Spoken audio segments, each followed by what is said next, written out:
नमस्कार दोस्तों, स्वागत है आपका आपके अपने यूट्यूब चैनल ऑफिशियल नयन सामान्य ज्ञान जीके में। तो दोस्तों, आज के इस वीडियो में हम लोग पढ़ेंगे भारत के प्रमुख पर्वत, ठीक है।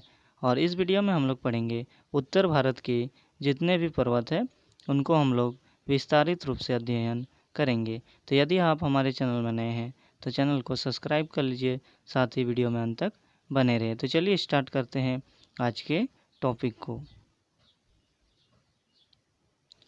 भारत का सबसे नवीनतम पर्वत हिमालय पर्वत है, जो भारत के उत्तर में स्थित है, ठीक है। तो अगर हम बात करें भारत की सबसे नवीनतम पर्वत क्या है, तो वह हिमालय पर्वत है, ठीक है। और ये भारत के उत्तर में स्थित है। हिमालय पर्वत को उचित प्रकार से अध्ययन करने के लिए इसे 4 भागों में बांटा गया है। तो अगर हम बात करें उत्तर से दक्षिण, तो इसे 4 भागों में बांटा गया है। तो आप लोग समझिए, उत्तर से दक्षिण इस प्रकार इसे 1, 2, 3 और 4, इस प्रकार इसे उत्तर से दक्षिण 4 भागों में बांटा गया है। और पूर्व से पश्चिम भी इसे 4 भागों में बांटा गया। तो इसे समझिए, ये देख सकते हैं आप लोग, इसे इस प्रकार बांटा गया, यानी कि ये पहला भाग हो गया, ये दूसरा, ये तीसरा, ये चौथा, ठीक है। तो आई होप आप लोगों को समझ में आ गया। पूर्व से पश्चिम भी इसे 4 भागों में बांटा गया है, यानी कि इसको समझिए फिर से दोबारा। उत्तर से दक्षिण इसे 4 भागों में बांटा गया है इस प्रकार, और पूर्व से पश्चिम भी इसे 4 भागों में बांटा गया है इस प्रकार, ठीक है। तो चलिए अब हम लोग आगे देखते हैं। तो सबसे पहले हम लोग देखेंगे उत्तर से दक्षिण के जो 4 भाग है, तो उसे किस प्रकार से बांटा गया है और उनका क्या क्या नाम है और वे कौन कौन से हैं, ठीक है।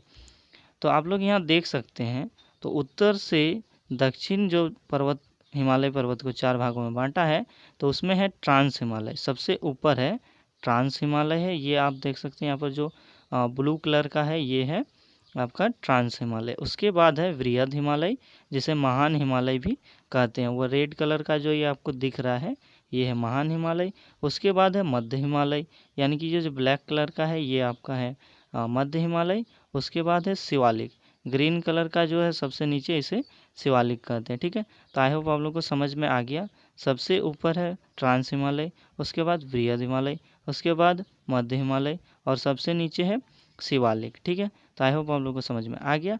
अब एक एक करके इन चारों को हम लोग अध्ययन करेंगे।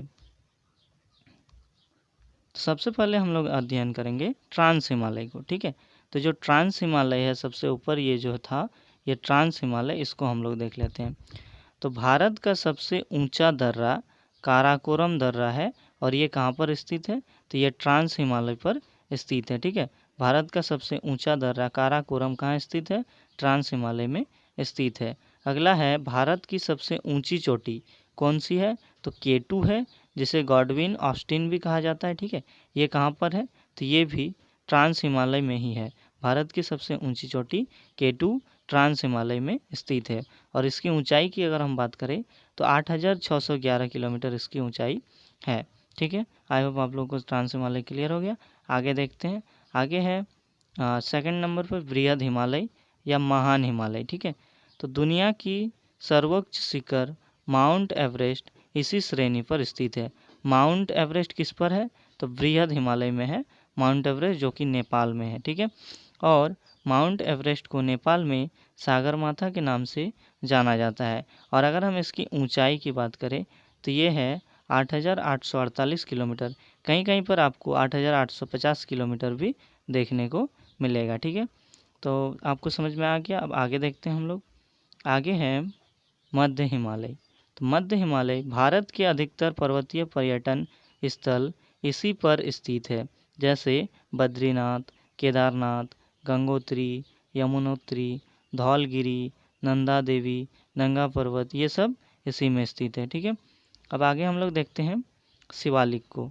तो शिवालिक, इसका निर्माण सबसे बाद में हुआ, इसकी ऊंचाई सबसे कम है, इसलिए इसे पद प्रदेश यानी कि फुट हिल रीजन कहा जाता है, क्योंकि ये सबसे नीचे है, इसीलिए इसे क्या कहते हैं, पद प्रदेश, ठीक है। पद का मतलब होता है पाँव या पैर, ठीक है, इसीलिए इसे पद प्रदेश कहा जाता है।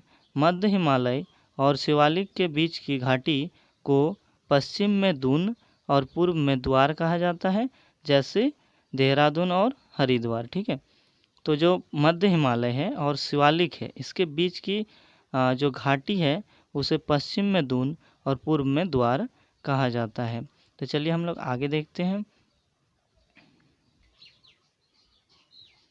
अब हम लोग हिमालय पर्वत को जो 4 भागों में बांटा गया है, तो पूर्व से पश्चिम से पूर्व की ओर उसे देख लेते हैं। ठीक है, तो पश्चिम से पूर्व भी इसे 4 भागों में बांटा गया है। तो पहला है पंजाब हिमालय, यहाँ से है पंजाब हिमालय। उसके बाद कुमायूं हिमालय, यहाँ से है कुमायूं हिमालय। उसके बाद है नेपाल हिमालय, यहाँ से यहाँ तक नेपाल हिमालय, ठीक है, इसका बीच का। और उसके बाद है असम हिमालय, ये वाला इसे कहा जाता है असम हिमालय। ठीक है, तो समझिएगा, ये है पंजाब हिमालय और ये है कुमायूं हिमालय, ये है नेपाल हिमालय और ये असम हिमालय। ठीक है, तो इसे 4 भागों में इस प्रकार बांटा गया है।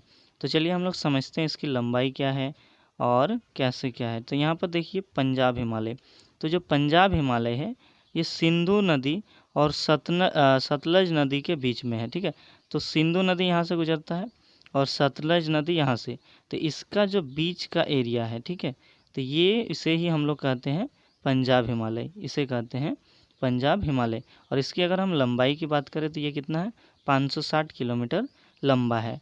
और अगर हम बात करें कि पंजाब हिमालय में स्थित है क्या, केटू, केटू कहाँ पर स्थित है, तो ये पंजाब हिमालय में ही स्थित है। ठीक है, उसके बाद देख लेते हैं हम लोग कुमायूं हिमालय, तो ये सतलज नदी यानी कि यहाँ और काली नदी यहाँ पर, ठीक है, इन दोनों के बीच है और इसकी लंबाई है 320 किलोमीटर। ठीक है, और इसमें धौलगिरी पर्वत स्थित है। ठीक है, धौलगिरी इसी में स्थित है।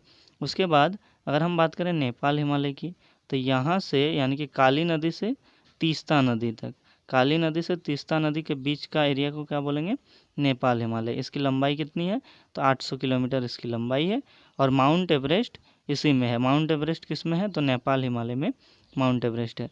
उसके बाद असम हिमालय, तो असम हिमालय तीस्ता नदी यहाँ से और दिहाग के बीच, दिहाग नदी यानी कि यहाँ पर, दिहाग नदी किसको बोलते हैं, तो दिहाग नदी असम में जो ब्रह्मपुत्र नदी है उसे ही दिहाग नदी कहा जाता है। ठीक है, तो इन दोनों के बीच को हम लोग बोलेंगे असम हिमालय। इसकी लंबाई कितनी है, 720 किलोमीटर। तो आई होप आप लोगों को वीडियो अच्छी लगी और आपको सारी चीज़ें समझ में आ गई। तो चैनल को सब्सक्राइब कर लीजिए और हमारे साथ बने रहिए। तो धन्यवाद, मिलते हैं अगले वीडियो में।